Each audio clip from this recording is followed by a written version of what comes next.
ನಮಸ್ಕಾರ news at 1 PM ಗೆ ಸ್ವಾಗತ. ನಾನು ಪೃಥ್ವಿರಾಜ್ ಹಾರನಹಳ್ಳಿ. ಗೋರಕ್ಷಣೆಗೆ ಕಟಿಬದ್ಧ ಅನ್ನೋ ಬಿಜೆಪಿ ಸರ್ಕಾರಕ್ಕೆ ಕಣ್ಣಿಲ್ವಾ ಅಥವಾ ಕಾಣ್ತಾನೆ ಇಲ್ವಾ ಅನ್ನುವ ಪ್ರಶ್ನೆ ಈಗ ಎದ್ದಿರುವಂತದ್ದು. ಹಸುಗಳ ನೋವು, ಹಸಿವು, ನರಕಯಾತನೆ ಕಾಣ್ತಾ ಇಲ್ವಾ? ಹಾಗಾದ್ರೆ ಏನಾಯ್ತು, ಏನಾಗ್ತಾ ಇದೆ ಅನ್ನೋದ್ರ ಬಗ್ಗೆ ನಿಮಗೆ ಪ್ರಶ್ನೆ ಇರ್ಬೋದು. ಅದನ್ನ ತೋರಿಸ್ತೀವಿ, ನಿಮಗೂ ಕೂಡ ಶಾಕ್ ಆಗುತ್ತೆ, ನೀವು ಕೂಡ ಮರಗ್ತೀರಾ ಆ ದೃಶ್ಯಾವಳಿಯನ್ನ ನೋಡಿದಂತ ಸಂದರ್ಭದಲ್ಲಿ. ಪಶು ಸಂಗೋಪನಾ ಸಚಿವ ಪ್ರಭು ಚವ್ಹಾಣ್ ಅವರಿಗೆ ಇದುವರೆಗೂ ಇದರ ಬಗ್ಗೆ ಮಾಹಿತಿ ಸಿಕ್ಕಿಲ್ವಾ ಅಥವಾ ಮಾಹಿತಿ ಗೊತ್ತಿದ್ದು ಸುಮ್ಮನಿದಾರ ಅನ್ನುವ ಪ್ರಶ್ನೆನೂ ಕೂಡ ಎದ್ದಿದೆ. ನೀರಿಲ್ಲ, ಮೇವಿಲ್ಲ, ಕೆಸರಿನಲ್ಲೇ 230 ಹಸುಗಳು ವಿಲವಿಲ ಅಂತ ಒದ್ದಾಡ್ತಾ ಇದ್ದಾವೆ. 16 ದಿನಗಳಿಂದ ಕೆಸರಲ್ಲೇ ಸಿಲುಕಿದ್ದಾವೆ 230 ಹಸುಗಳು. ಸ್ವಾಮಿಯಲ್ಲಿ 10-20 ಹಸುಗಳಲ್ಲ, ಸರ್ಕಾರದ ಅಮೃತ್ ಮಹಲ್ ತಳಿ ರಕ್ಷಣಾ ಕೇಂದ್ರದಲ್ಲೇ ಈ ರೀತಿಯಾಗಿ ಘಟನೆ ನಡೆದಿದೆ. ಹಾಸನದ ಚನ್ನರಾಯಪಟ್ಟಣದ ರಾಯ ಸಮುದ್ರದಲ್ಲಿರುವಂತಹ ಪಶು ಕೇಂದ್ರ ಅದು. ಕಣ್ಣಿದ್ದು ಕುರುಡಾಗಿರುವಂತ ಪಶು ಸಂಗೋಪನೆಯ ಇಲಾಖೆಯ ಅಧಿಕಾರಿಗಳು 230 ಹಸುಗಳನ್ನ ಕೆಸರಿನಲ್ಲೇ ಕೂಡಿ ಹಾಕಿ ಅಮಾನವೀಯ ಕೃತ್ಯವನ್ನ ಎಸಗಿದ್ದಾರೆ. ನೀವು ಕೂಡ ನೋಡ್ತಾ ಇದ್ದೀರಾ ಆ ದೃಶ್ಯಾವಳಿಗಳಲ್ಲಿ. ಆ ಒಂದು ಹಸುಗಳನ್ನ ನೋಡ್ತಾ ಇದ್ದೀರಾ, ಗಮನಿಸ್ತಾ ಇದ್ದೀರಾ. ಆ ಕಾಲಿದೆಯಲ್ಲ, ಆ ಕಾಲಿನ ಮಟ್ಟದವರೆಗೂ ಕೂಡ ಕೆಸರಿದೆ. ಇನ್ನೊಂದ್ ಕಡೆ ಮೈ ಮೇಲೆ ಎಲ್ಲಾ ಕಡೆನೂ ಕೂಡ ಫುಲ್ ಕೆಸರು ತುಂಬಿಕೊಂಡಿರುವಂತದ್ದು, ಒದ್ದಾಡಿದವೆ ಆ ಹಸುಗಳು. ಕೂಡಾಕಿದ್ದಾರೆ. ಅಲ್ಲಿ ಇರುವಂತದ್ದು ಸುಮಾರು 230 ಅಮೃತ್ ಮಹಲ್ ಹಸುಗಳನ್ನ ಅಲ್ಲಿ ಕೂಡಾಕಿರುವಂತದ್ದು. ಇದು ಮತ್ತೆ ಪಕ್ಕದ ಗೋಡೌನ್ನಲ್ಲೂ ಅಷ್ಟೇ, ಅಲ್ಲಿ ಎರಡೂ ಕಡೆನೂ ಹಸುಗಳನ್ನ ಕೂಡಾಕಲಾಗಿದೆ. ಒಂದು ಆಹಾರ ಕೊಡೋದಿಲ್ಲ, ನೀರು ಕೂಡ ಕೊಡ್ತಾ ಇಲ್ಲ, ಅಮಾನವೀಯವಾಗಿ ನಡ್ಸ್ಕೊಳ್ತಾ ಇದ್ದಾರೆ ಹಸುಗಳನ್ನ. ಇನ್ನೊಂದ್ ಕಡೆ ಬಿಜೆಪಿ ನಾಯಕರು ಎಲ್ಲಾದ್ರೂ ಗೋ ಸಾಗಾಣಿಕೆ ಆಗುವಂತ ಸಂದರ್ಭದಲ್ಲಿ ಸಾಕಷ್ಟು ಹೋರಾಟವನ್ನ ಮಾಡ್ತಾರೆ. ಅಲ್ಲೋಗಿ ಆ ಒಂದು ಗಾಡಿಗಳನ್ನ ನಿಲ್ಲಿಸಿ ಎಷ್ಟೋ ಕೊಲೆ ಪ್ರಕರಣಗಳನ್ನ ಕೂಡ ನೋಡ್ಬಿಟ್ಟಿದೀವಿ.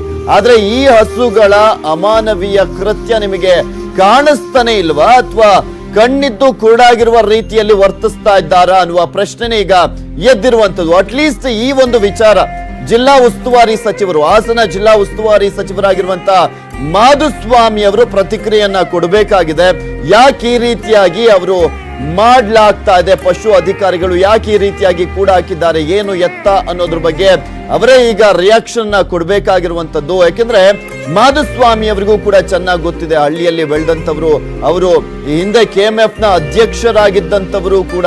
ಸೊ ಎಲ್ಲದ್ರ ಬಗ್ಗೆನೂ ಕೂಡ ಅವ್ರಿಗೆ ಗೊತ್ತಿರುತ್ತೆ ಹಸುಗಳನ್ನು ಯಾವ ರೀತಿಯಾಗಿ ನಡೆಸ್ಕೊಳ್ಬೇಕು, ಏನು ಎತ್ತ ಅಂತ.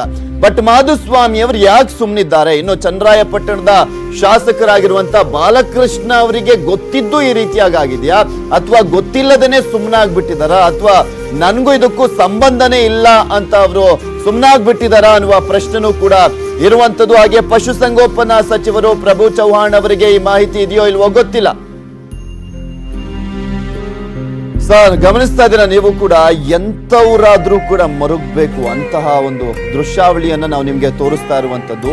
230 ಅಮೃತ್ ಮಹಲ್ ಹಸುಗಳು. ಇದು ತುಂಬಾ ನಿಷ್ಠೆಗೆ ಹೆಸರುವಾಸಿಯಾಗಿರುವಂತಹ ಹಸುಗಳ ತಳಿಯಲ್ಲೇ ತುಂಬಾ ನಿಷ್ಠೆಗೆ ಹೆಸರುವಾಸಿಯಾಗಿರುವಂತಹ ಒಂದು ಹಸುಗಳು ಇವು. ಅಮೃತ್ ಮಹಲ್ ಹಸುಗಳು ಇವು. ಜಾಸ್ತಿ ಆಹಾರವನ್ನ ಎಕ್ಸ್ಪೆಕ್ಟ್ ಮಾಡೋದಿಲ್ಲ, ನೀರನ್ನು ಕೂಡ ಎಕ್ಸ್ಪೆಕ್ಟ್ ಮಾಡೋದಿಲ್ಲ. ಎಷ್ಟೊತ್ತಾದ್ರೂ ದುಡಿತವೆ. ಆ ರೀತಿಯಾದಂತಹ ಹಸುಗಳನ್ನ ಬೇಕಾಬಿಟ್ಟಿಯಾಗಿ ಅಲ್ಲಿ ಕೂಡಾಕಿ 230 ಹಸುಗಳನ್ನ ಸಾಕಷ್ಟು ದಿನಗಳಿಂದ ಕೂಡಿ ಹಾಕಿ ಈ ರೀತಿಯಾಗಿ ಚಿತ್ರ ಹಿಂಸೆಯನ್ನ ನೀಡಲಾಗ್ತದೆ. ಅಮೃತ್ ಮಹಲ್ ತಳಿಗಳು ಅಂತ ಹೇಳಿದ್ರೆ ಕೆಲವರಿಗೆ ಗೊತ್ತಿರ್ಲಿಕ್ಕಿಲ್ಲ ಅಮೃತ್ ಮಹಲ್ ತಳಿಗಳು ಅಂದ್ರೆ ಏನು ಅಂತ. ಇದು ಸಾಕ್ತಂತ ಒಡೆಯನಿಗೆ ಅತ್ಯಂತ ನಿಷ್ಠೆಯನ್ನ ತೋರಿಸ್ತವೆ.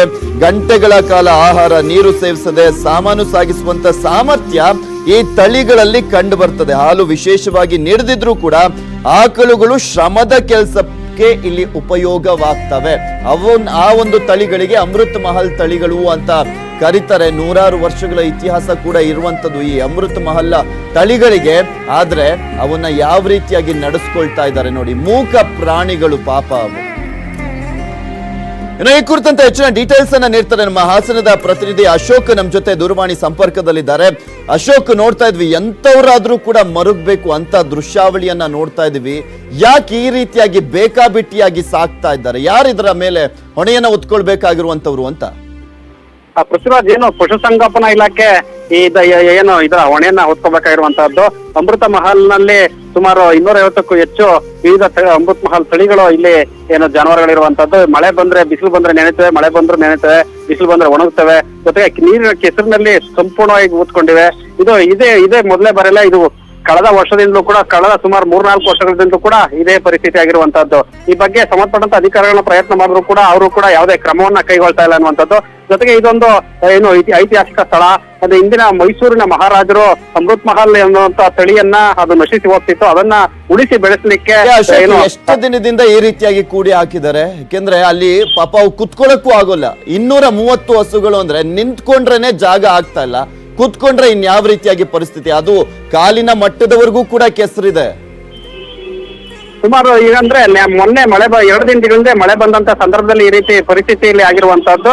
ಇಲ್ಲಿ ಕಳೆದ 16 ವರ್ಷಗಳಿಂದ ಕೂಡ ಈ ಜಾನುವಾರುಗಳನ್ನ ಇಲ್ಲಿ ಸಾಕಲಾಗ್ತಿದೆ, ಆದ್ರೆ ಅವನ್ನ ಸರಿಯಾಗಿ ಮೇಂಟೆನೆನ್ಸ್ ಅನ್ನ ಮಾಡ್ತಾ ಇಲ್ಲ. ಜೊತೆ ಏನು ಸಂಬಂಧಪಟ್ಟಂತ ಪಶುಸಂಗೋಪನಾ ಇಲಾಖೆ ಇದನ್ನ ಮೇಂಟೆನೆನ್ಸ್ ನ ಮಾಡ್ಬೇಕು. ಜೊತೆಗೆ ಅಲ್ಲಿನ ಸ್ಥಳೀಯರಿಗೂ ಕೂಡ ಸೂಚನೆ ಮಾಡಿ ಅದಕ್ಕೆ ಸರಿಯಾಗಿ ಹುಲ್ಲನ್ನು ನೀಡ್ತಿಲ್ಲ, ಆಹಾರವನ್ನು ನೀಡ್ತಿಲ್ಲ, ಜೊತೆಗೆ ಅವರನ್ನ ಸಂರಕ್ಷಿಸುವಂತ ಯಾವುದೇ ಕಾರ್ಯವನ್ನು ಕೂಡ ಮಾಡ್ತಿಲ್ಲ. ಪಶುಸಂಗೋಪನಾ ಅಧಿಕಾರಿಗಳ ನಿರ್ಲಕ್ಷ್ಯ ಎದ್ದು ಕಾಣಿಸ್ತಾ ಇದೆ. ಅವರೇ ಹೊಣೆಯನ್ನ ಹೊರಬೇಕಾಗಿರೋದು. ಹೌದು, ಚಂದ್ರಾಯಪಟ್ಟಣ ಶಾಸಕರಿಗೆ ಗೊತ್ತಿಲ್ವಾ, ತಹಶೀಲ್ದಾರಿಗೆ ಗೊತ್ತಿಲ್ವಾ, ಜಿಲ್ಲಾಧಿಕಾರಿಗಳು ಗೊತ್ತಿಲ್ವಾ? ಯಾಕೆಲ್ಲ ಸೈಲೆಂಟ್ ಆಗಿದ್ದಾರೆ? ಗೊತ್ತಿದ್ದು ಸುಮ್ನಿದಾರ ಅಥವಾ ಗೊತ್ತೇ ಇಲ್ವಾ?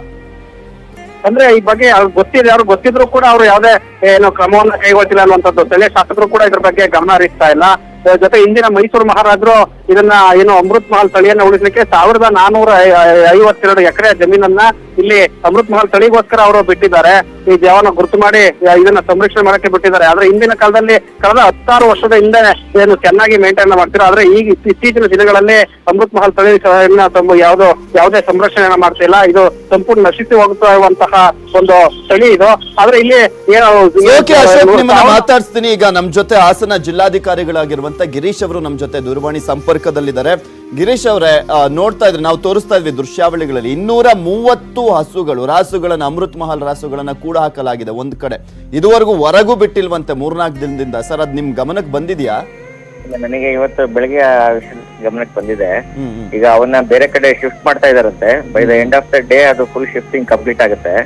ಆಮೇಲೆ ಅದು ನಮ್ಮ ಜಿಲ್ಲಾಡಳಿತದ ವ್ಯಾಪ್ತಿಯಲ್ಲಿ ಇಲ್ಲ, ಅದು ರಾಜ್ಯ ಸರ್ಕಾರದ ಪಶುಸಂಗೋಪನಾ ಇಲಾಖೆ ವ್ಯಾಪ್ತಿನಲ್ಲಿ ನೇರ ಆಡಳಿತಕ್ಕೆ ಒಳಪಡುತ್ತೆ. ನಾನು ಬೆಳಿಗ್ಗೆ ಸೆಕ್ರೆಟರಿ ಅನಿಮಲ್ ಹಸ್ಬೆಂಡ್ರಿ ಅವ್ರ ಜೊತೆಗೂ ಮಾತಾಡಿದ್ದೀನಿ.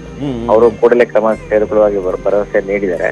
ಅದ್ರ ಬಗ್ಗೆ ಏನಾದ್ರು ವರದಿ ತರಿಸ್ಕೊಂಡಿದ್ದೀರಾ ಸರ್? ಯಾಕೆಂದ್ರೆ ಅದು ಆಲ್ಮೋಸ್ಟ್ ಕಾಲವರೆಗೂ ಕೂಡ ಕೆಸರಿದೆ, ಫುಲ್ ಪಾಪ ನರಳಾಡ್ತಾ ಇದೆ. ವಿಡಿಯೋದಲ್ಲಿ ನೋಡಿದೆ ನಾನು, ಕೆಲವು ಗಂಟೆಗಳ ಮುಂಚೆ ವಿಡಿಯೋದಲ್ಲಿ ನೋಡಿದೆ. ನನ್ನ ಉಪನಿರ್ದೇಶಕರು ಪಶುಪಾಲನಾ ಇಲಾಖೆಯವರಿಗೆ ಹೋಗ್ಬಿಟ್ಟು ವರದಿ ಕೊಡಿ ಅಂತ ಹೇಳಿದೀನಿ. ಅವರು ಬೈ ಈವ್ನಿಂಗ್ ಎಲ್ಲ ಶಿಫ್ಟ್ ಆಗುತ್ತೆ ಅಂತ ಹೇಳ್ತಾ ಇದ್ದಾರೆ. ಮೋಸ್ಟ್ಲಿ ಈಗಾಗಲೇ ಪ್ರಾರಂಭವಾಗಿದೆ ಅಂತ ಭಾವಿಸ್ತೀನಿ. ಸರ್, ಯಾವ ಕಾರಣಕ್ಕೋಸ್ಕರ ಕೂಡ ಹಾಕಿದಾರಂತೆ ಸರ್ ಈ ರೀತಿಯಾಗಿ? ಇಲ್ಲ, ಅದು ಮೋಸ್ಟ್ಲಿ ಅಲ್ಲಿ ಕನ್ಸ್ಟ್ರಕ್ಷನ್ ಅಲ್ಲಿ ಏನೋ ಸ್ವಲ್ಪ ಸಮಸ್ಯೆ ಇರ್ಬೋದು. ಅವರು ಸ್ಟೇಟ್ ಸೆಕ್ಟರ್ ಅಲ್ಲಿ ಫಾರ್ಮ್ಸ್ ಡಿವಿಷನ್ ಇದೆ, ಆ ಫಾರ್ಮ್ಸ್ ಡಿವಿಷನ್ ಅವರು ಅದನ್ನ ಮೇಂಟೈನ್ ಮಾಡೋದು. ಅದ್ರ ಬಗ್ಗೆ ಅವರೇ ನೇರವಾಗಿ ಕ್ರಮ ತಗೊಂತಾರೆ. ನಾನು ಅವ್ರಿಗಾಗ್ಲೇ ಮಾಹಿತಿ ಕೊಟ್ಟಿದ್ದೀನಿ. ನಿಮಗೂ ಕೂಡ ಒಳ್ಳೆ ಹೆಸರಿದೆ, ದಕ್ಷ ಅಧಿಕಾರಿ ಅಂತ ಹೆಸರನ್ನ ಪಡ್ಕೊಂಡಿದ್ದೀರಾ. ಈ ಒಂದು ವಿಚಾರವನ್ನ ಮುತುವರ್ಜಿ ವಹಿಸಿ ನೀವೇ ಇದನ್ನ ಸಾಲ್ವ್ ಮಾಡಿದ್ರೆ ಬೆಟರ್ ಅನ್ಸುತ್ತೆ. ಯಾರು ಕೂಡ ಈಗಾಗಲೇ 4-5 ದಿನ ಆಗಿದೆ ಅದನ್ನ ಕೂಡ ಹಾಕ್ಬಿಟ್ಟು. ಅದೇ ಇಲ್ಲ, ನನಗೆ ಸಾಯಂಕಾಲದಂಗೆ ಪೂರ್ತಿ ಮಾಹಿತಿ ಸಿಗ್ತದೆ. ಅಲ್ಲಿ ಕೆಲವು ಕನ್ಸ್ಟ್ರಕ್ಷನ್ ಆಕ್ಟಿವಿಟಿ ನಡೀತಾ ಇದೆ ಅಂತ, ಅದನ್ನು ಬೇಗ ಪೂರ್ಣಗೊಳಿಸಕ್ಕೆ ನಾನು ಆಗ್ಲೇ ಸೂಚನೆ ಕೊಟ್ಟಿದ್ದೆ. ಓಕೆ, ಸಂಜೆ ಒಳಗೆ ಎಲ್ಲ ಕ್ಲಿಯರ್ ಆಗುತ್ತೆ ಅಲ್ವಾ ಸರ್? ನನಗೆ ಮೋಸ್ಟ್ಲಿ ಮಾಡ್ತಾ ಇದ್ದಾರೆ. ನಾನು ಸಾಯಂಕಾಲದಂಗೆ ನನಗೆ ವರದಿ ಸಿಗ್ತದೆ. Okay sir, thank you so much Girish ಅವರೇ. ಹಾಸನ ಜಿಲ್ಲಾಧಿಕಾರಿಗಳು ನ್ಯೂಸ್ 18 ಕನ್ನಡದ ಜೊತೆ ಮಾತನಾಡಿದ್ರು. ಅವರಿಗೂ ಕೂಡ ಈಗ ಆಲ್ರೆಡಿ ಮಾಹಿತಿ ಹೋಗಿದೆ. ಪಶುಸಂಗೋಪನಾ ಅಧಿಕಾರಿಗಳಿಗೆ ಸಂಪರ್ಕ ಮಾಡಿ ಕೂಡಲೇ ಕ್ರಮವನ್ನ ಕೈಗೊಳ್ಳುವಂತೆ ಸೂಚನೆಯನ್ನ ಕೂಡ ಕೊಟ್ಟಿದ್ದಾರೆ. ಸಂಜೆ ಒಳಗೆ ಎಲ್ಲದೂ ಕೂಡ ಕ್ಲಿಯರ್ ಆಗುತ್ತೆ ಅನ್ನುವ ಭರವಸೆಯನ್ನ ಕೊಟ್ಟಿದ್ದಾರೆ. ಗಿರೀಶ್ ಅವರು ಭರವಸೆಯನ್ನ ಕೊಟ್ಟಿರುವಂತದ್ದು ಜಿಲ್ಲಾಧಿಕಾರಿಗಳು, ಹಾಸನದ ಜಿಲ್ಲಾಧಿಕಾರಿಗಳು ಅವರು. ಆ ಭರವಸೆಯನ್ನ ನೋಡೋಣ. ಈಗಷ್ಟೇ ನೋಡ್ತಾ ಇದ್ರೆ ಯಾವ ರೀತಿಯಾಗಿ ಆ ಮೂಕ ಪ್ರಾಣಿಗಳು ಸಂಕಷ್ಟದಲ್ಲಿ ಸಿಕ್ಕಾಕೊಂಡಿದ್ವು ಅಂತ.